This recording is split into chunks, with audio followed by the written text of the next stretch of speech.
Bom dia, que alegria poder chegar hoje de manhã e juntos abrirmos a palavra do Senhor, né? Deixa eu só pegar aqui, Vitor, aqui, muito bem, e juntos nos deliciarmos e assim ser edificados por este livro, por estas palavras gloriosas e maravilhosas do Senhor. É tão bom ver o Salmo 1, onde o salmista diz: antes tem o seu prazer, né, na lei do Senhor, e na sua lei medita de dia e de noite. Esse deve ser o desejo do nosso coração, meditar e ser edificados pela palavra do Senhor constantemente. Esdras capítulo 5, irmãos, chegamos no capítulo 5, graças a Deus, logo estaremos encerrando este estudo no livro de Esdras. Irmão Vitor, este é seu, pode pôr em cima da mesa.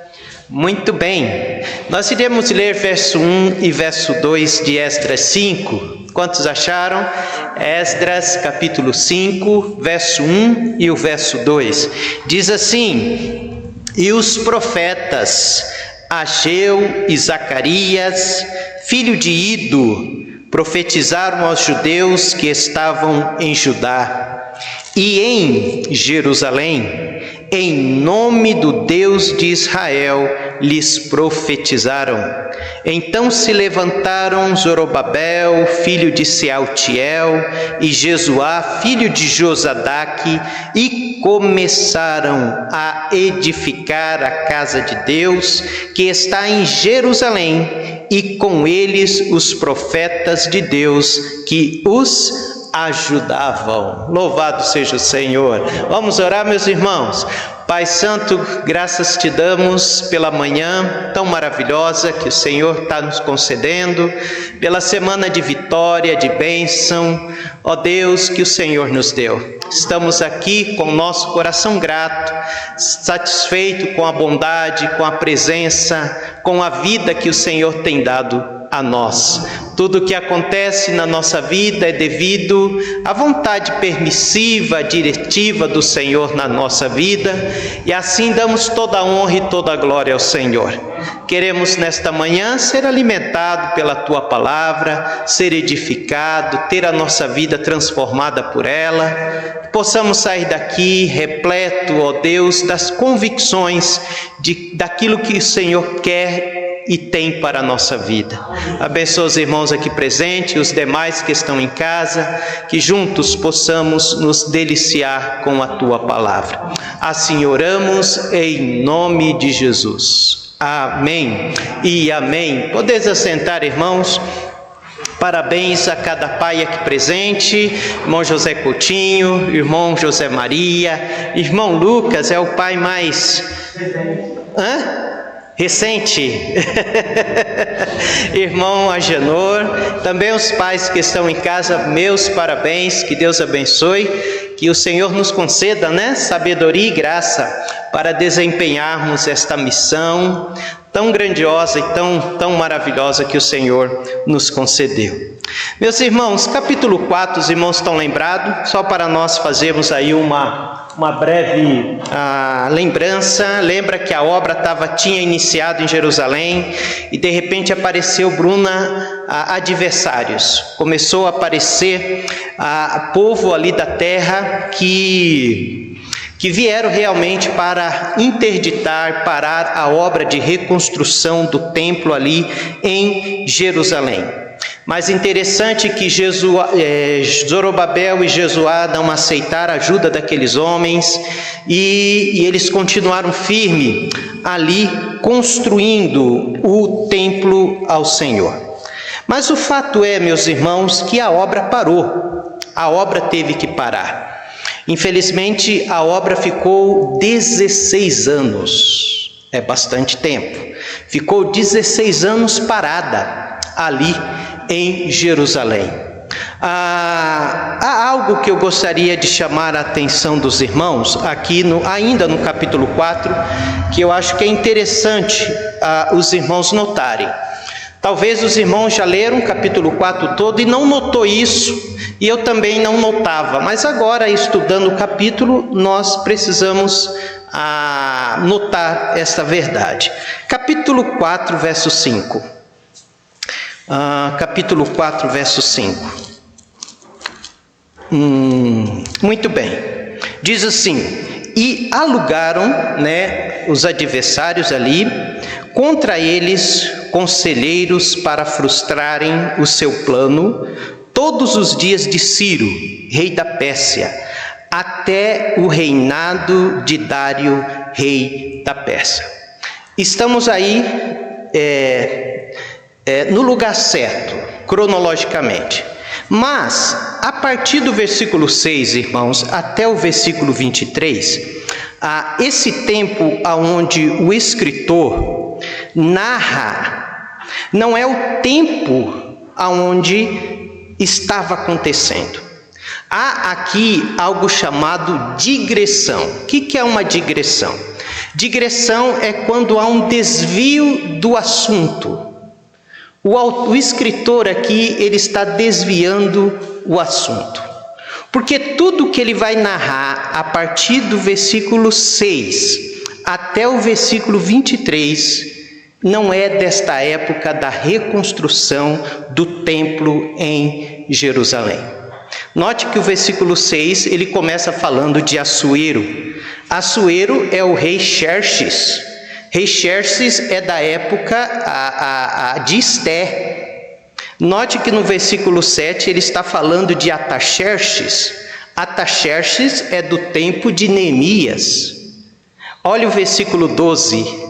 Saiba, ó rei, que os judeus que subiram de ti vieram a nós em Jerusalém e reedificaram aquela rebelde e malvada cidade e vão restaurando os seus muros.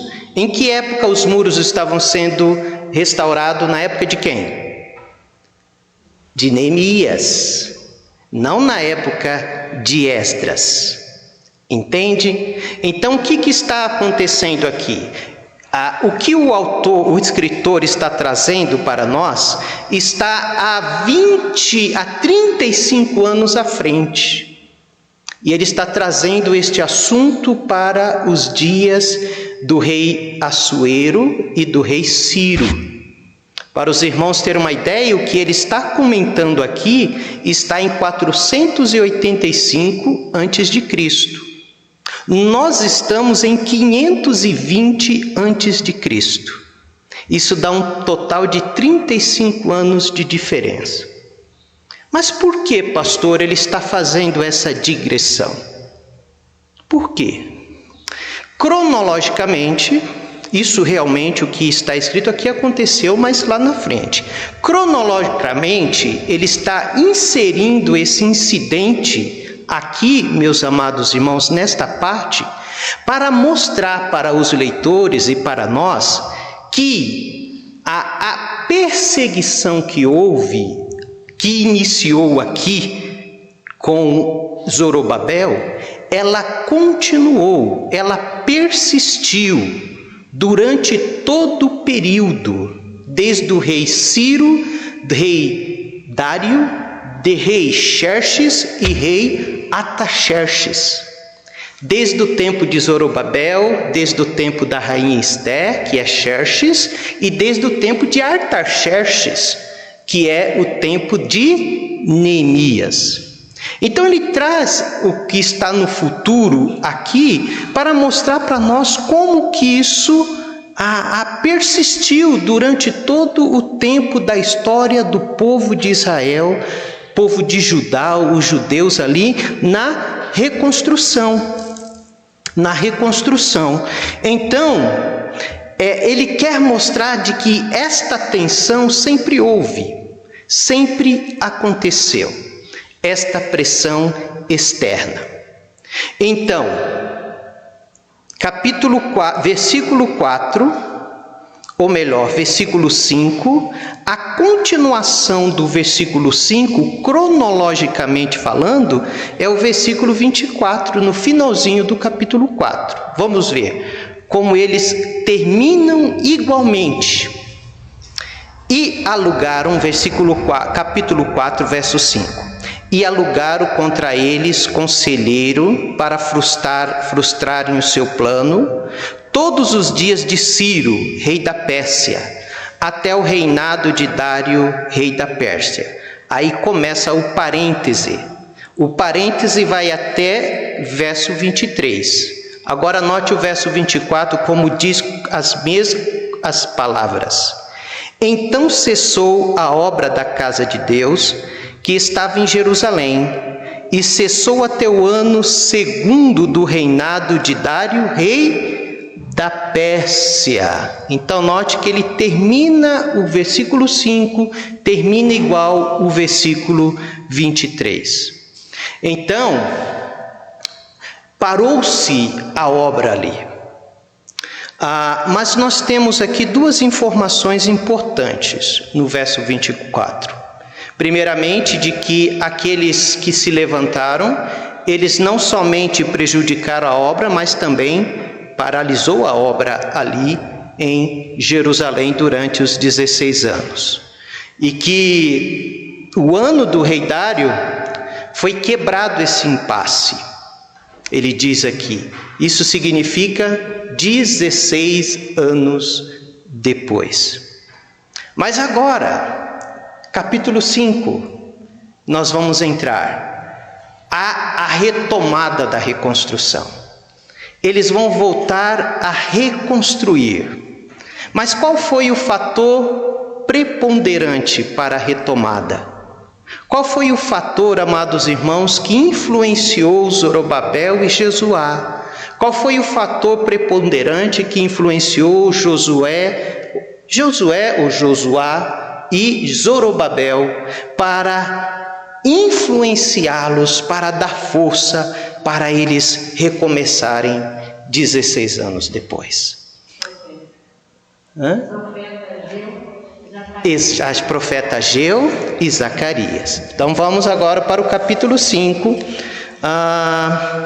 Conforme a nossa querida irmã Lourdes disse, Deus envia profetas. Deus levantou profetas ali. E entre eles, ou os dois principais, se não os dois únicos daquela época, na verdade, Malaquias é também um profeta pós-exílio.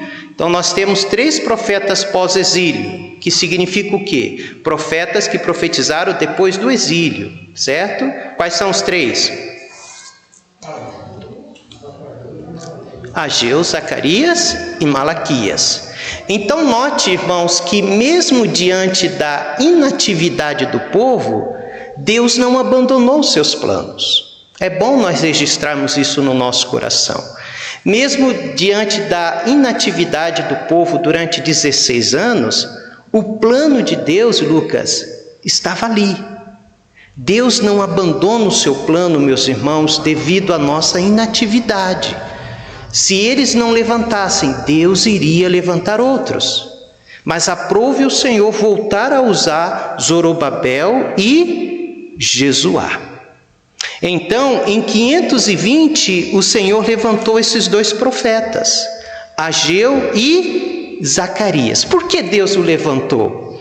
Deus o levantou para animar. Isso é maravilhoso. Deus o levantou para encorajar.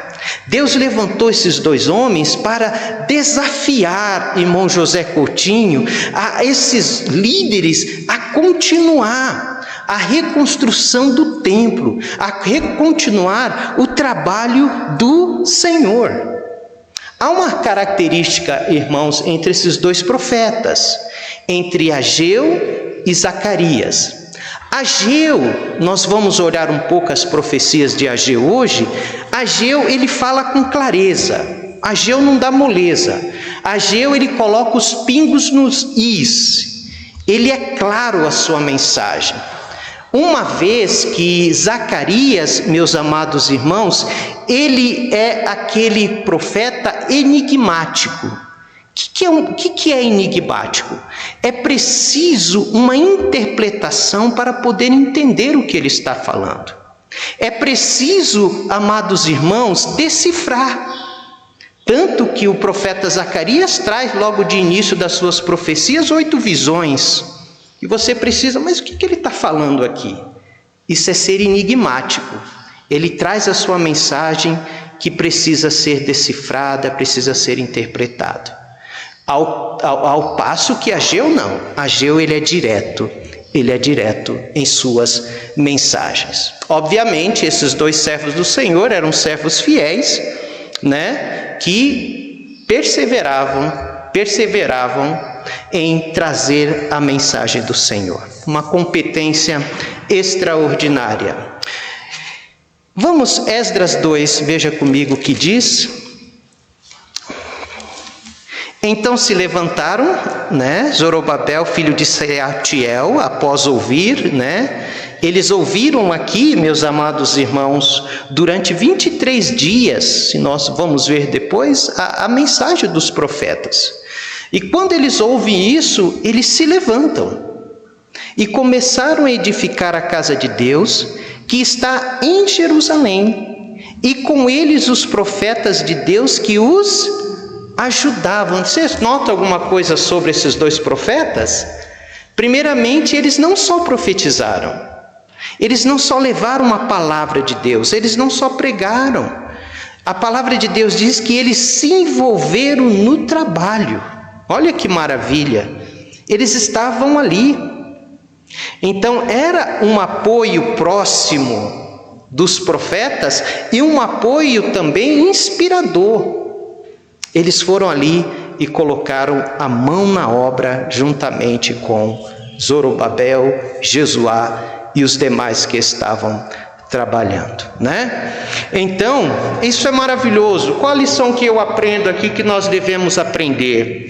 Em certa ocasião, em certas ocasiões, Deus sempre tem os homens certos para nos inspirarem, para fortalecer o povo de Deus. Louvado seja o Senhor. Em cada tempo, irmãos, Deus levanta homens para trazer a sua palavra. O trazer da palavra, a pregação da palavra é um ato da misericórdia de Deus para o homem e para o seu povo. Você imagina como foi triste aqueles 400 anos de silêncio, aonde Deus calou-se, o céu se fechou e Deus não levantava profeta naquela época. Vocês lembram no tempo que Deus chamou Gideão? Gideão ali em Juízes, Lucas, havia o povo de Israel crescia, estava bom, daqui a pouco caía em pecado, era assim o livro de Juízes. Mas quando Deus chama Gideão, a Bíblia diz que Deus ali chama um profeta, levanta um homem de Deus, e o homem de Deus começa a pregar, o homem de Deus começa a colocar o dedo na ferida de Israel, e aí a coisa muda. Então, meus amados irmãos, a pregação da palavra é um ato da misericórdia de Deus. Eu me delicio quando eu ouço a palavra de Deus, porque é um ato da misericórdia de Deus. Eu estava maravilhado domingo com o irmão Bruno, olha que bênção, trouxe 2 mensagens inspiradoras para o nosso coração. Eu fico que nem pisco, porque nós precisamos reconhecer de que a pregação, o ensino, é um ato da misericórdia de Deus para nós. Imagine se os céus se secassem, imagine se Deus tirasse todos os homens de Deus, tirassem a sua palavra, como este mundo seria, como a vida dos cristãos seria triste. Então louvado seja Deus pelos homens de Deus e pela sua palavra. Louvado seja Deus pelo ensino da palavra, louvado seja Deus pela pregação da palavra. Que nós possamos cada dia, valorizar isso. E aqui é o que aconteceu. Deus levanta, vai lá, Ageu e Zacarias, e fala e prega a minha palavra para esses homens.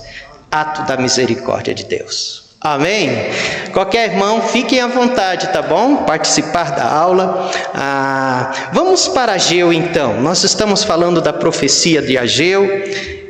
esse homem que Deus usou ali naquela época, né?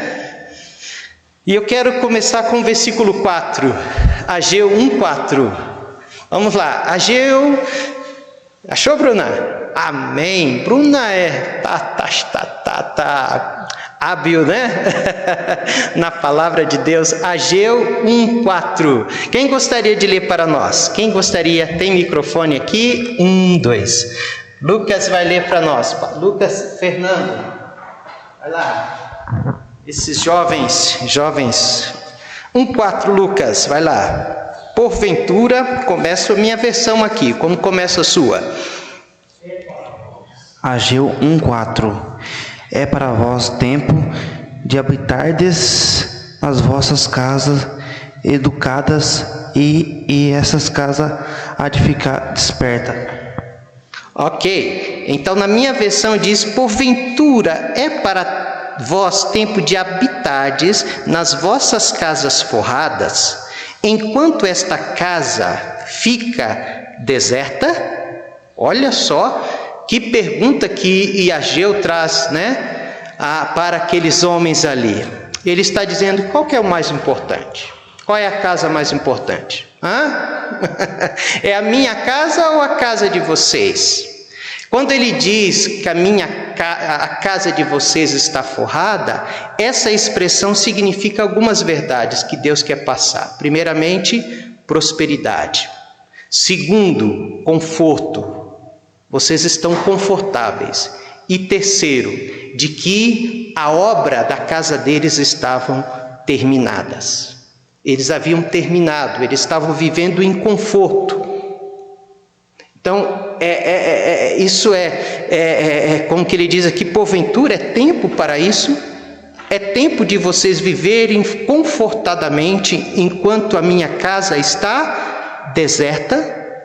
Olha o que ele vai perguntar no versículo 2, perguntar não, ele vai afirmar, ele vai dizer pela boca do profeta Ageu: assim fala o Senhor dos Exércitos, dizendo, este povo diz, não veio ainda o tempo em que a casa do Senhor deve ser edificada. Ele está dizendo, olha, vocês andam dizendo o seguinte aí, vocês estão dizendo que a obra de reconstrução da casa do Senhor ainda não chegou o tempo. Aonde vocês estão tirando isso? É tempo da casa de vocês estar sendo concluída confortavelmente e a casa de Deus está abandonada? O que Deus queria mostrar para eles? Enquanto, irmãos, o povo de Israel estava trabalhando para si próprio e não para Deus, aparentemente e visivelmente para Deus, eles estavam mostrando o seguinte, de que eles estavam não importando o fato do Senhor viver entre eles, porque para nós e para o povo de Israel, há uma diferença do templo. Nós já falamos sobre isso. Para nós o templo é o lugar onde a gente vem e vai embora e vai ficar aqui. Mas para Israel o templo era símbolo da relação do povo com Deus. Uma vez que eles estavam deixando o templo de lado, significa que eles não estavam ligando com uma relação com Deus. Era muito sério. Ou seja, eles estavam ignorando a vida espiritual. E o povo estava demonstrando isso com essa atitude. Não é só o templo, era a relação, era a importância que o templo tinha com eles. Então, estava sem terminar. Quanto mais arduamente o povo trabalhava para si, menos eles tinham. Mas que negócio é esse? Veja o versículo 6. Semeais muito. Quem quer ler o 6 para nós? Vai lá, Lucas Fernando, Lucas Luiz, qualquer um. 6, qualquer irmão.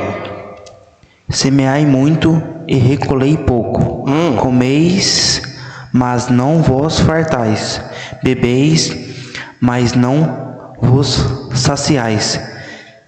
Vesti-vos, mas ninguém se aquecer. E que recebe salário num saco furado. Olha só. Amém. Olha que coisa. O que ele estava dizendo? O que Deus estava falando pela boca do profeta Ageu? Olha, quanto mais vocês trabalham para si, quanto mais vocês dedicam para a casa de vocês, menos vocês têm. Menos vocês estão satisfeitos, porque vocês estão ignorando a vida espiritual de vocês. Vocês estão ignorando Deus. Meus amados irmãos, o problema não era a falta de dinheiro do povo. O problema não era a falta de recurso. A questão é que o dinheiro, o conforto que eles tinham, não os satisfazia. Os irmãos estão entendendo? O dinheiro que eles tinham, logo se perdia o valor. A inflação comia. Veja que ele diz, nós plantamos e recolhemos pouco. O nosso dinheiro, quando nós recebemos, é como se fosse um saco furado. Vai embora, a inflação está comendo. Nós não estamos satisfeitos com isso. Vocês notaram de que a inflação do mundo, ou de um país, de uma nação, não tem a ver com economia, não tem a ver com governo, é espiritual. O povo trabalha, o povo luta, mas o povo está insatisfeito e o seu dinheiro não dá. E mesmo que ele tenha, eles ficam insatisfeitos porque eles estão deixando o mais importante, o lado espiritual. E eu posso morar numa casa de quem? Um autor famoso aí, me ajuda aí. A casa do Rodrigo Faro. Esses dias eu vi a casa do Rodrigo Faro, só a porta da casa dele é dessa altura. Eu posso morar naquela casa, eu posso morar no conforto, mas eu não me sacio. Eu posso me cobrir com a melhor vestes mais quente, mas ela não me aquece. Eu posso semear, mas aquilo eu recolho pouco, porque Deus está em segundo lugar. Deus não está em primeiro lugar. Então, meus amados irmãos, se trabalharmos somente pela comida que perece, como eles estavam fazendo aqui, corremos o risco de perder o nosso esforço. Corremos o risco do nosso suor ser em vão. Corremos o risco que os nossos anos sejam anos em vão. Porque nós estamos trabalhando só para a comida que perece. Mas, se os nossos esforços têm um equilíbrio, eu não estou falando que você não deva, a Bíblia não está dizendo que você não deva buscar, ter, construir, mas que você deve ter um equilíbrio. Cuide da sua vida, trabalhe, busque o seu conforto, mas não esqueça de Deus. Não esqueça da obra de Deus. Quando nós fazemos isso, nós trabalhamos não somente pela comida que perece, mas trabalhamos para a comida que permanece para a vida eterna. Você vai ser satisfeito. Podemos ver agora, ler o versículo 6, não de uma forma negativa, mas podemos ler o versículo 6 de uma forma positiva. De que forma? Você vai semear muito e vai recolher bastante. Você vai comer e vai se fartar. Você vai beber e você vai ser saciado. Você vai vestir e você vai ser aquecido. O seu salário não vai ser um salário num bolso furado. Poxa, já aconteceu isso com você? Você recebe dia 30, que é o meu caso. Quando chega dia 2, puxa vida, acabou. Porque muitas vezes a responsabilidade nossa, esquecemos de Deus. Não se esqueça de Deus. Deus em primeiro lugar. Tiro de Deus primeiro. É do Senhor. E você vai ver. Porque a matemática de Deus é diferente. R$90 tem mais valor do que R$100. Vocês entendem isso, né? Você ganha 100, tira 10 de dízimo, você vai ficar com quanto? 90. Esses 90, Deus vai fazer 200, 300, 400 reais. Mas se você ficar com 100, vai ser bolso furado. Então Deus está chamando a atenção do povo aqui, cuidado. Olha a prioridade na vida de vocês. Invista no trabalho do Senhor. Invista em mim que vocês vão ver se vocês vão ser abençoados. Abra a Bíblia de vocês em Lucas capítulo 12, verso 13. Lucas 12, verso 33. Lucas 12, 33.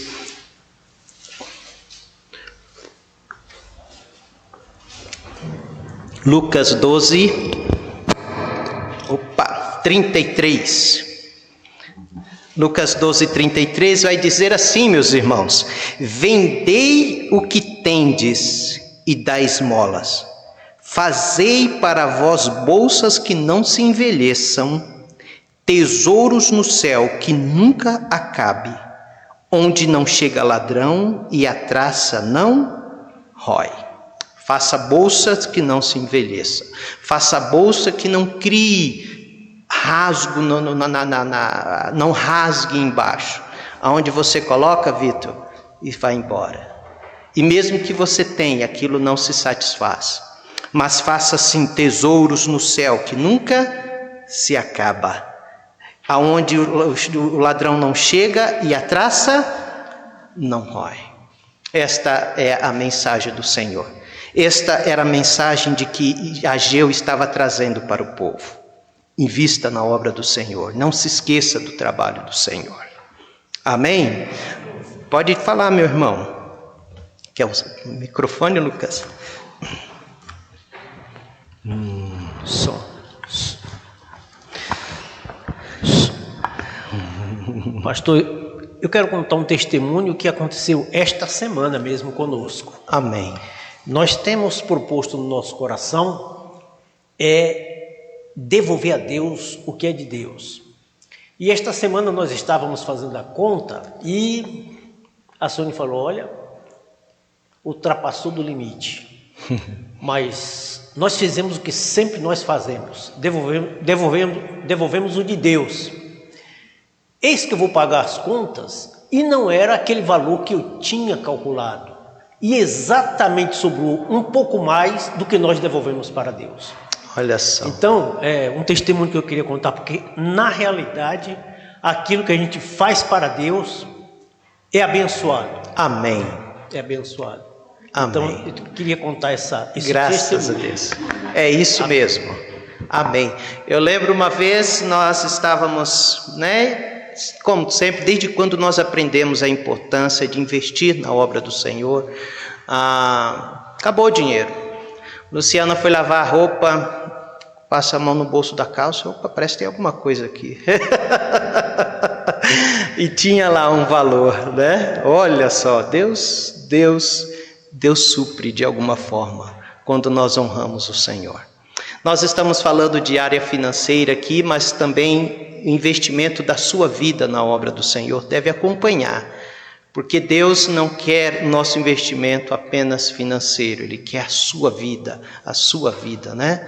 Dedique o seu tempo, dedique tudo de você para o Senhor, você vai ver como Deus vai abençoar você. Veja a continuação da profecia de Ageu, versículo 5 diz: ora, e Ageu 1, ora, pois assim diz o Senhor dos exércitos, considerai os vossos caminhos. Olha o versículo 7 de novo, o que ele vai dizer?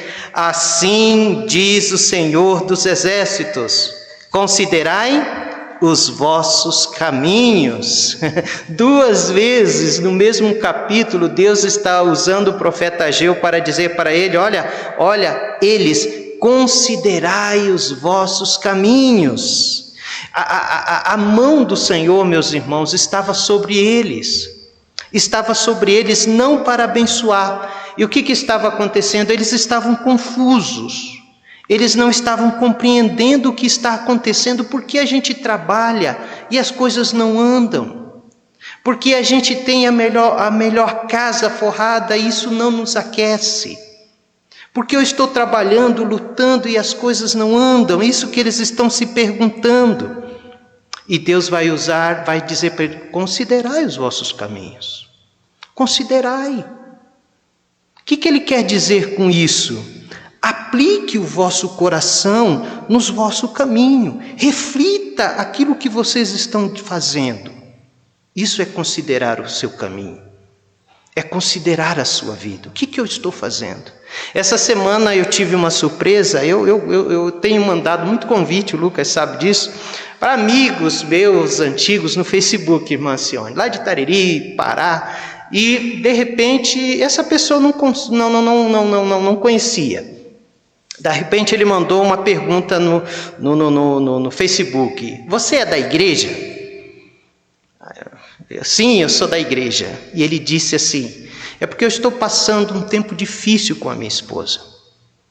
E eu gostaria de ser aconselhado, de ouvir um conselho. Aí depois peguei o nome dele, aí você entra no Facebook, aí você descobre de onde a pessoa é. Eu falei: lá de tal lugar. Aí descobri de onde ele é.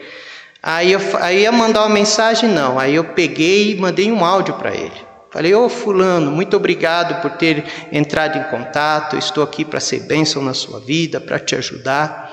E a primeira pergunta que eu fiz para ele foi exatamente essa. Primeiramente, você tem que considerar as suas decisões dentro de casa. O que tem levado a sua esposa a ficar irritada com você? Qual é a razão, o início da discussão? Por quê? Você deve considerar isso. Então é a mesma coisa que Deus está falando por meio do profeta Ageu: considerai os vossos caminhos, assim diz o Senhor dos Exércitos. Isso deve ter falado tanto no coração desse povo. Assim diz o Senhor dos Exércitos, porque essa expressão Senhor dos Exércitos, ela é muito forte para Israel.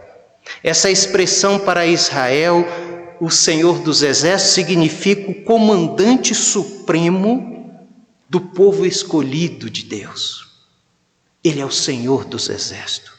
Ele é o Senhor comandante supremo do exército de Israel. Assim diz ele: considerai os vossos caminhos. E é verdade, irmãos, cada um de nós devemos examinar o nosso coração. Nós temos uma facilidade muito rápida de considerar os caminhos alheios. Não é isso? Deixa eu dar uma olhadinha na vida do irmão José Maria. Eu considero o caminho dele. E Deus diz o contrário: considerai o seu caminho. Olhe para a sua vida. Em que área você está sendo negligente? Que área você está sendo descuidado? Mude isso. Mude, transforme, coloque na mão de Deus, busque a misericórdia de Deus. E Deus vai dizer para ele o que estava por trás daquela situação. Deus vai explicar para ele o porquê eles estavam plantando tanto e não estava semeando, estava colhendo, mas aquilo não fazia sentido, era em vão. Olha o versículo 9, Deus vai explicar para eles: esperastes o muito, mas eis que veio a ser pouco. E este pouco, quando trouxeste para casa, ou seja, para a sua casa, agora ele vai se colocar. Deus vai mostrar para eles quem estava por trás daquela situação. O pouco que trouxeste para casa, quem dissipou? Eu.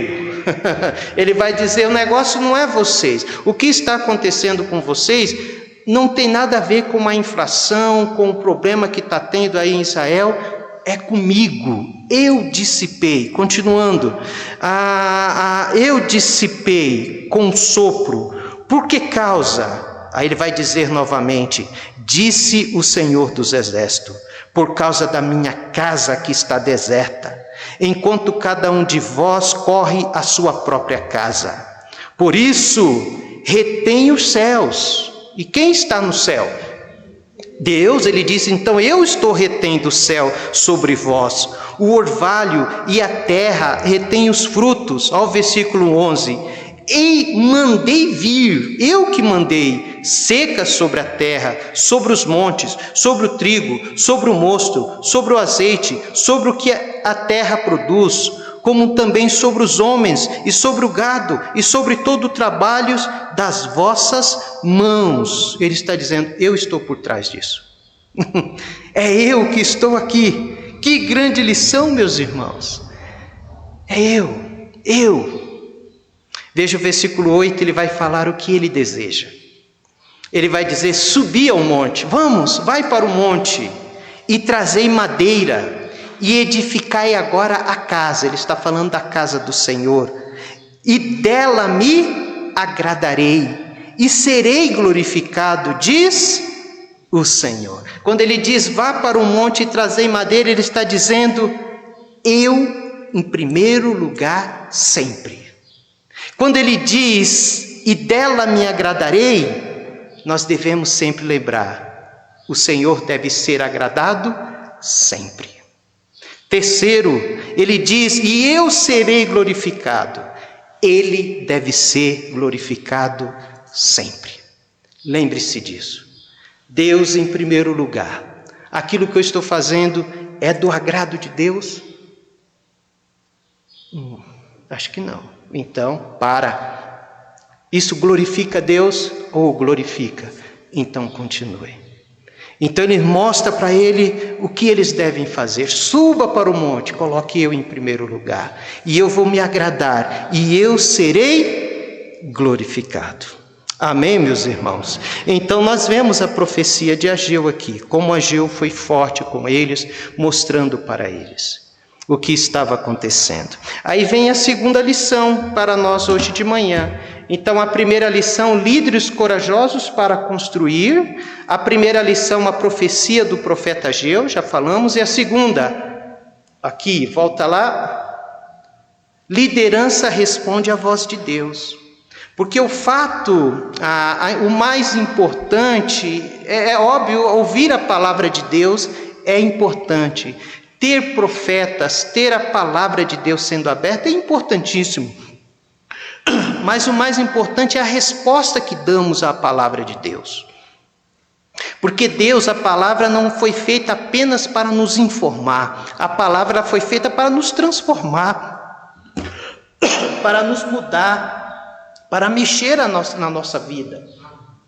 E vai mexer no coração de Zorobabel, vai mexer no coração do profeta Jesuá. E eles vão agir. Veja o versículo 12 e 15. Quem gostaria de ler? 12 a 15 de Ageu 1. Vamos lá, um irmão. Lucas Fernando já leu. Quem vai ler agora? Irmão Agenor. De 12 a 15, irmão Agenor. Veja aí a resposta à palavra. Então ouviu Zorobabel, filho de Sealtiel, e Josué, filho de Josadaque, sumo sacerdote, e todo o resto do povo a voz do Senhor, Amém, seu Deus, e as palavras do profeta Ageu, como o Senhor, seu Deus, o tinha enviado, e temeu o povo diante do Senhor. Glória a Deus. Então Ageu, o embaixador do Senhor, falou ao povo conforme a mensagem do Senhor, dizendo: eu sou convosco, diz o Senhor. E o Senhor levantou o espírito de Zorobabel, filho de Sealtiel, príncipe de Judá, e o espírito de Josué, filho de Josadaque, como sacerdote, e o espírito do resto do povo, de todo o povo, e vieram e trabalharam na casa do Senhor dos Exércitos, seu Deus, ao 24º dia do 6º mês, no 2º ano do rei Dario. Amém. Note que a palavra de Deus tocou. Amém. A palavra de Deus mexeu. A palavra de Deus incomodou. E a palavra de Deus diz que eles obedeceram. E o espírito desses homens foram suscitados. O espírito desses homens, amados irmãos, foram levantados para voltar ao trabalho do Senhor. Então note que Zorobabel atende a mensagem, ele atende com fervor, ele atende com boa vontade. Eles compreendem o que eles estavam passando e eles colocam em ação, responde à voz de Deus. Oh irmãos, quando Deus fala para nós, a sua voz sempre é clara. A voz de Deus ela é sempre audível. A voz de Deus ela é sempre direta. Você lembra?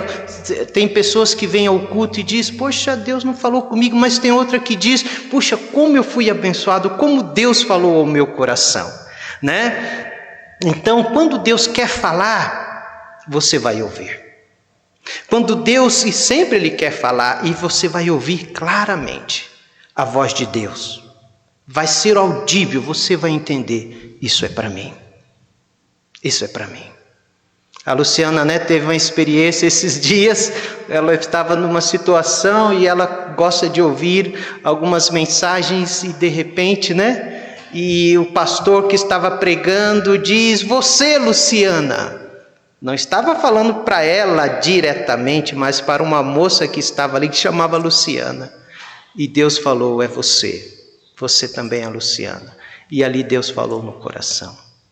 Ó, irmãos, quando Deus fala, Ele fala e Ele levanta. E o nosso espírito é levantado, é despertado para fazer a obra do Senhor. Que cada dia o nosso coração possa estar desta forma, amém?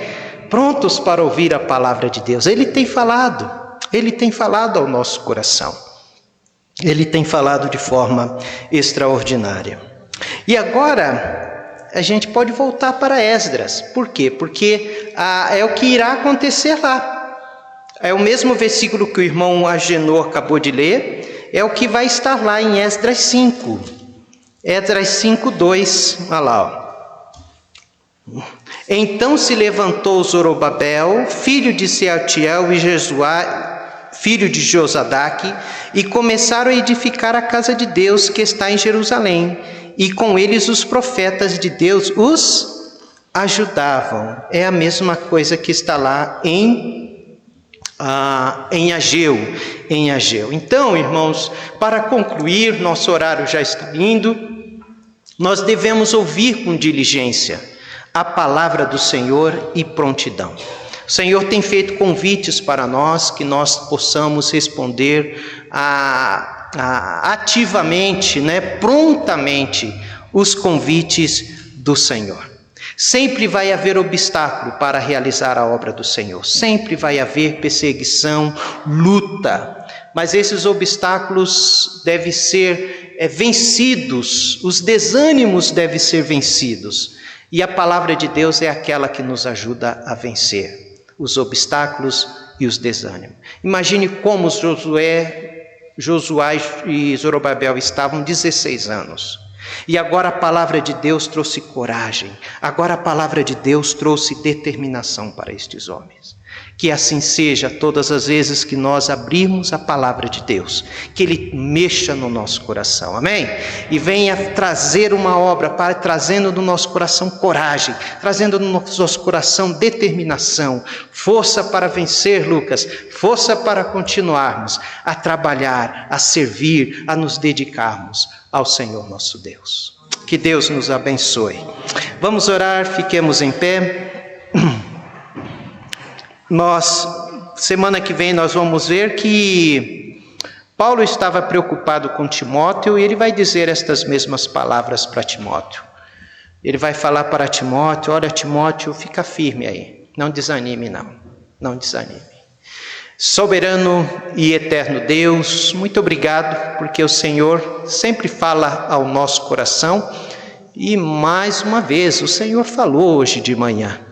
Que nossos ouvidos espirituais possam estar atentos, sensíveis cada dia ao Teu falar. Traga-nos determinação, traga-nos coragem por meio da Tua palavra. Ela é o instrumento transformador, é o instrumento que nos levanta, é o instrumento que o Senhor tem usado para nos manter fiéis, firmes, e buscando a Tua santa e bendita presença.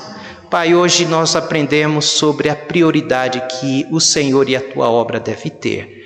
Ajuda-nos a viver desta forma e assim recolher aquilo que o Senhor tem para nós, para que verdadeiramente, Pai, possamos viver aqui uma vida satisfeita, mesmo tendo pouco, mas satisfeito com o pouco que temos, porque o pouco que temos é com a bênção, é com a mão do Senhor sobre nós. Ó Pai, obrigado pela fidelidade dos meus irmãos, ajuda-nos a continuarmos assim. Assim oramos em nome de Jesus. Amém, Senhor.